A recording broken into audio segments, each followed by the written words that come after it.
Hello everyone. Now we turn to our next lesson, nutrition and diet. During a day, we eat different kinds of foodstuffs. Which are the various group of foodstuffs? Anyone know? Okay, I will tell. Various group of foodstuffs are fruits and vegetables, starchy food, dairy products, protein, fat.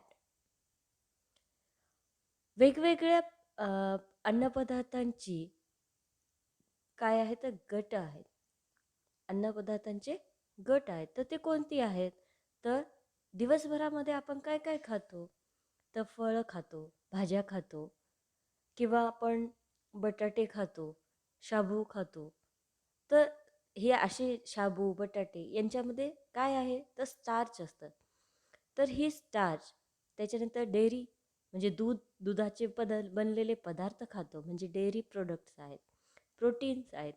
Proteins म्हणजे आपण वरण खातो किंवा डाळींची बनलेली पदार्थ खातो तर ते त्यातून मिळणारं प्रोटीन आणि फॅट म्हणजे तेल. जसं की आपण आता बटर खातो, लोणी खातो, त्याच्यानंतर तूप खातो, तेल वापरतो आपण. तर या सगळ्यांमधून आपल्याला जे काही आवश्यक घटक आहेत ते मिळत असतात. And these are the various group of foodstuffs. Which are the groups of foodstuffs? Fruits and vegetables, starchy food, dairy, protein, and fat. Okay, understand? Then, main constituents of food. Which main constituents of food we get from them? आत्ताच मगाशी म्हटलं मी की आपल्याला आवश्यक असलेले घटक मिळतात. घटक म्हणजेच कॉन्स्टिट्युएंट ऑफ फूड. मग हे कोणते मेन कॉन्स्टिट्युएंट आहेत? Which are the main constituent of food when we eat any group of food stuff? Then number 1 carbohydrates, number 2 proteins, number 3 fats, and fourth vitamins and minerals. Which are the main constituent of food? Carbohydrates, proteins, fats, vitamins, and minerals. Why should we eat these kind of foodstuffs? का खाणं गरजेचं आहे? The variety of purposes of taking food and water in living things. वेगवेगळ्या हेतूसाठी आपण अन्न खातो आणि पाणी पितो किंवा प्रत्येक सजीव हा अन्न आणि पाण्याचा समावेश करतो. तर त्याची वेगवेगळी कारणं आहेत, वेगवेगळ्या गरजा आहेत. कशासाठी आहे? We included the food and water for our daily work, means to obtaining energy. For obtaining energy, first purpose obtaining energy. Then second, for the growth of the body. जी काही शरीराची वाढ आहे तर ती वाढ होण्यासाठी आपल्याला अन्न आणि पाण्याची गरज आहे.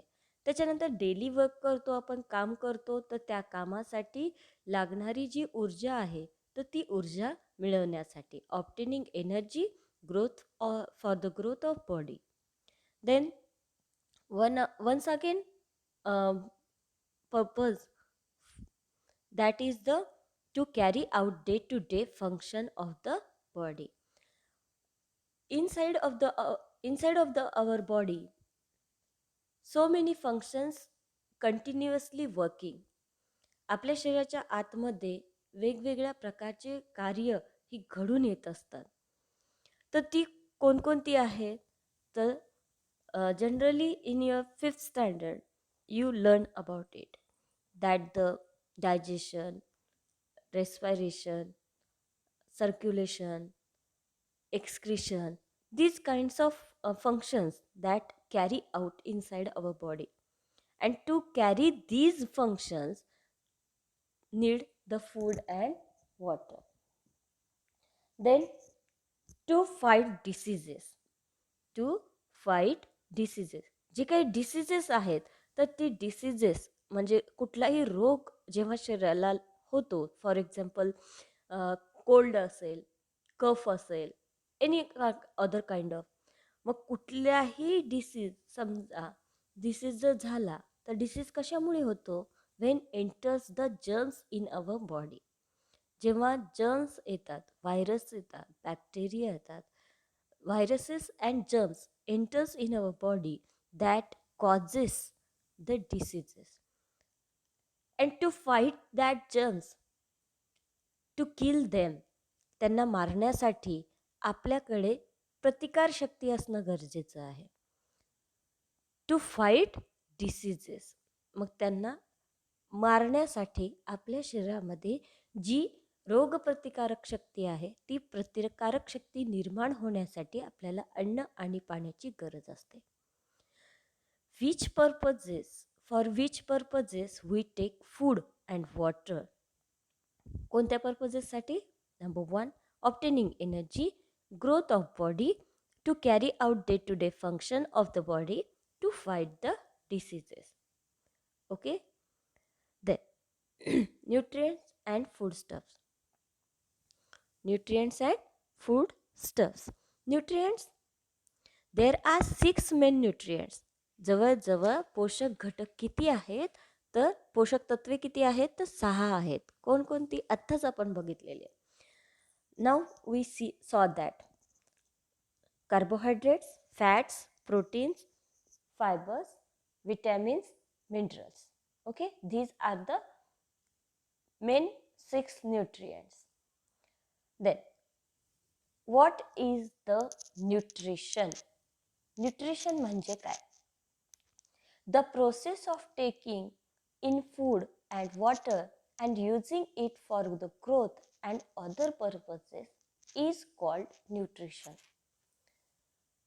सजीवांना अन्न आणि पाणी घेऊन त्यांचा वाढ व इतर सर्व कामांसाठी वापर करणे या प्रक्रियेला पोषण असं म्हणतात. म्हणजे आपण अन्न आणि पाणी खातो तर त्याचा वापर आपल्या शरीराच्या वाढीसाठी आणि आत्ताच जी काही कामं सांगितली आहेत, मग ते श्वसन असेल, पचन असेल, उत्सर्जन असेल, तर अशा वेगवेगळ्या कामासाठी त्यांचा वापर करणे याच प्रक्रियेला, वापर करण्याच्या प्रक्रियेला पोषण असं म्हटलं जातं.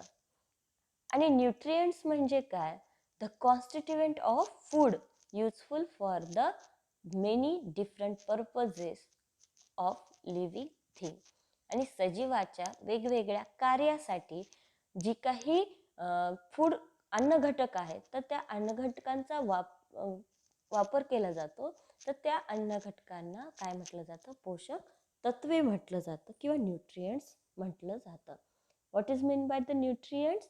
The constituent of foods useful for the purposes of living things body are called nutrients. आणि न्यूट्रिशन म्हणजे what is the nutrition? The process of taking in food and water and using it for the growth and other purposes of body is called nutrition. Some different kinds of nutrition. These main 6 nutrients are divided into 2 groups. 2 ग्रुपमध्ये आपण बघायला मिळतं. First is the energy giving nutrients. Energy giving nutrients. which food constituents give energy? असे कोणते nutrients आहेत जी की energy देतात? First carbohydrates and second fats. आपण जेव्हा अन्नपदार्थ खातो तेव्हा आपल्या शरीराला लागणारे कर्बोदके किंवा मिळणारे कर्बोदके आणि जे काही स्निग्ध पदार्थ खातो, तेलकट पदार्थ खातो, तर त्यामधून आपल्या शरीराला ही जास्ती प्रमाणामध्ये एनर्जी देण्याचं काम करतात. मग कार्बोहायड्रेट्स काय आहेत? What is the carbohydrates? From which foodstuffs we can obtain the carbohydrates. अशा कोणत्या पदार्थ खाल्ल्यानंतर आपल्याला कार्बोहायड्रेट्स मिळू शकतात? Carbohydrates obtain from rice, wheat, jowar, bread, like foodstuffs. Means rice, wheat, jowar, like cereal crops किंवा सिरियल्स. जे काही कार्बोहायड्रेट्स आहेत, कर्बोदके आहेत, तर ते आपल्याला तांदूळ, गहू, ज्वारी यासारख्या तृणधान्यांपासून आपल्याला मोठ्या प्रमाणात कार्बोहायड्रेट्स किंवा कर्बोदके मिळत असतात. So we should include these foodstuffs in our daily diet. Cereals are our staple food. अन्नातील प्रमुख घटक कोणता आहे तर सिरियल्स आहेत किंवा तृणधान्य आहेत. Then fats. Fats obtained from oil, ghee, butter, seeds, oil seeds. मग जे काही ऑइल सीड्स आहेत त्यांचा शेंगदाणे आपण खातो तेव्हा आपल्याला फॅट्स मिळतात. बदाम खातो त्यावेळेस आपल्याला फॅट्स मिळतात. we get we get energy in the form of heat. आणि जेव्हा आपण हे पदार्थ खातो म्हणजे कार्बोहायड्रेट्स अँड फॅट्स इन्क्लूड असलेले पदार्थ खातो तेव्हा आपल्या शरीराला जी एनर्जी मिळते तर ती एनर्जी कोणत्या स्वरूपामध्ये मिळते तर उष्णतेच्या स्वरूपामध्ये मिळत असते. And heat is major in kilocalorie. आणि ही हीट आपण कशामध्ये मोजतो तर किलो कॅलरीमध्ये मोजतो. So our energy also measured in kilocalorie. आणि म्हणून आपल्या शरीरामधली जी काही ऊर्जा आहे तर ती सुद्धा ऊर्जा आपण किलो कॅलरीमध्येच मोजतो.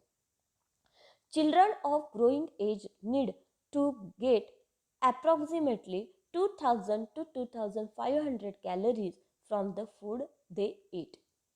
जे वाढत्या वयातील मुलं आहेत तर त्यांच्यासाठी साधारणपणे 2000 ते 2500 किलो कॅलरी ऊर्जा अन्नातून मिळण्याची गरज असते. म्हणजे त्यांच्या आहारामध्ये 2000 ते 2500 किंवा 2500 किलो कॅलरी ऊर्जा मिळावी असा आहार त्यांच्या आहारामध्ये अन्न घटकांचा किंवा अन्न पदार्थांचा समावेश असला पाहिजे किंवा कार्बोहायड्रेट्स आणि फॅट्सचं प्रमाण त्यांच्यामध्ये असलं पाहिजे. Our next food constituent that is the proteins. Proteins it is needed for the growth of body. शरीराच्या वाढीसाठी सगळ्यात जास्त महत्त्वाचा घटक कोणता आहे तर तो प्रोटीन्स आहे.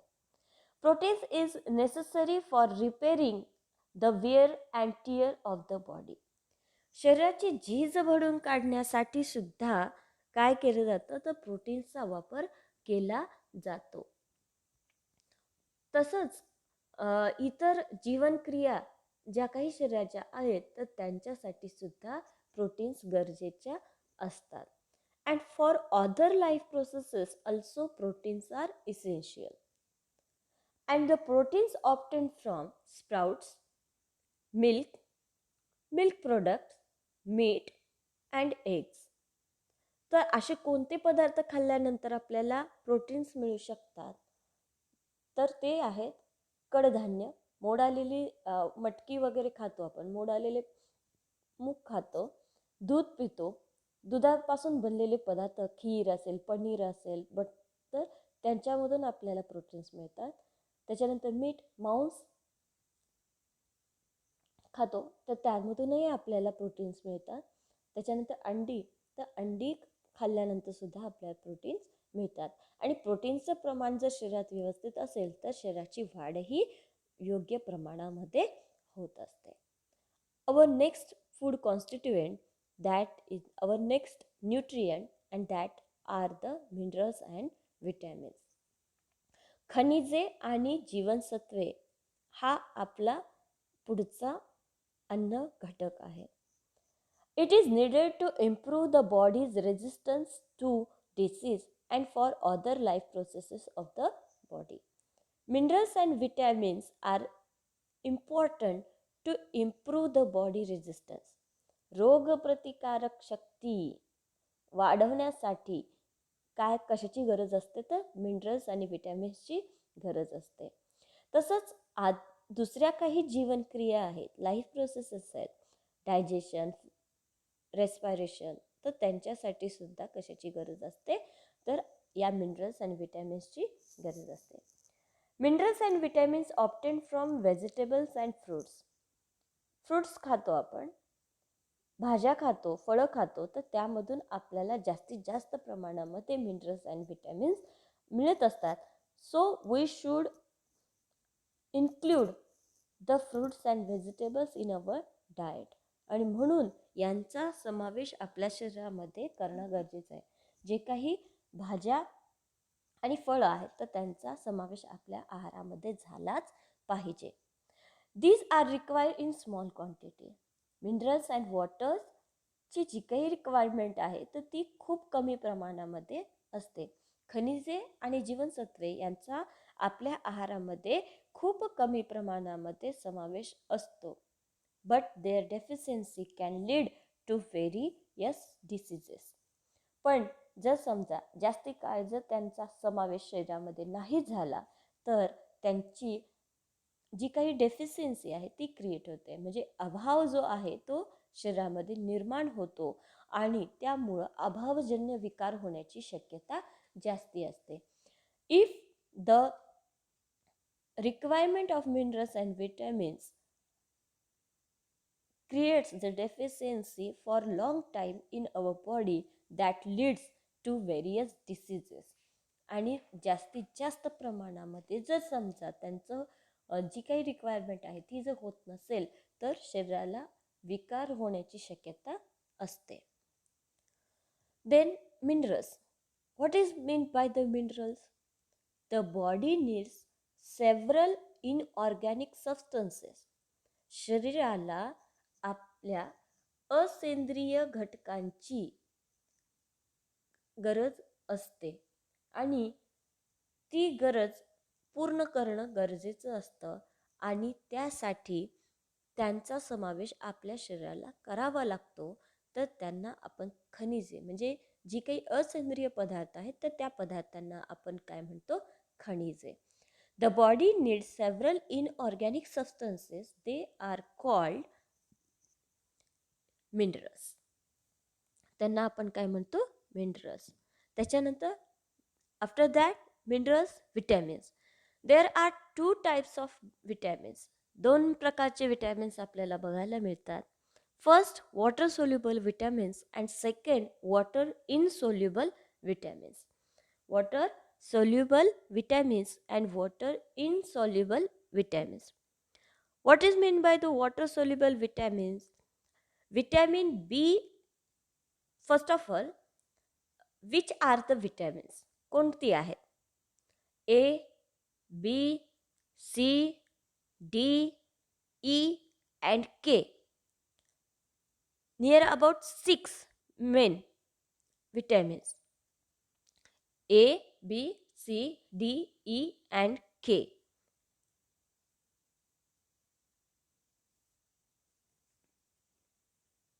Okay, from that B and C are dissolved easily in water. Vitamin B and vitamin C dissolve easily in water, so they are called water soluble vitamins. जीवनसत्व B आणि ब आणि क हे पाण्यामध्ये सहज विरघळतात म्हणून त्यांना वॉटर सोल्युबल किंवा जलविद्राव्य जीवनसत्वे असं म्हटलेलं आहे. Then water insoluble vitamins. Remaining vitamins A, D, E and K are not soluble in water, so they are called water insoluble vitamins. म्हणून त्यांना काय म्हटलेलं आहे? वॉटर इनसॉल्युबल विटॅमिन्स, ज्याला जल अविद्राव्य जीवनसत्वे असं म्हणतात. जीवनसत्व A, D, E आणि K हे पाण्यामध्ये विरघळत नाहीत म्हणून त्यांना काय म्हटलेलं आहे? जल अविद्राव्य जीवनसत्वे असं म्हणतात. Water soluble vitamins are thrown out of the body through sweat and urine. आपण बाथरूमला जातो किंवा आपल्याला खेळल्यानंतर काम केल्यानंतर घाम येतो तर यांच्यात मधून विटॅमिन बी आणि सी हे काय होतं? निघून जातात. त्याच्यानंतर water soluble vitamins have vitamin B has some types. B1, B2, B3, B6, B9 and B12 are the types of vitamin B. जर बघितलं तर विटॅमिन बीचे जीवनसत्व ब चे काही प्रकार आहेत. B1, B1, B2, B3, B6, B9 and B12. त्याच्यानंतर water insoluble vitamins are also called fat soluble vitamins. Vitamins A, D, K are soluble in fatty substances. हे जे काही अन्नघटक आहेत किंवा विटॅमिन्स आहेत तर ते कशामध्ये सॉल्युबल आहेत तर स्निग्ध पदार्थामध्ये विरघळतात, मेदामध्ये विरघळतात, म्हणून त्यांना काय म्हटलेलं आहे तर fat soluble vitamins. Okay, everyone understand?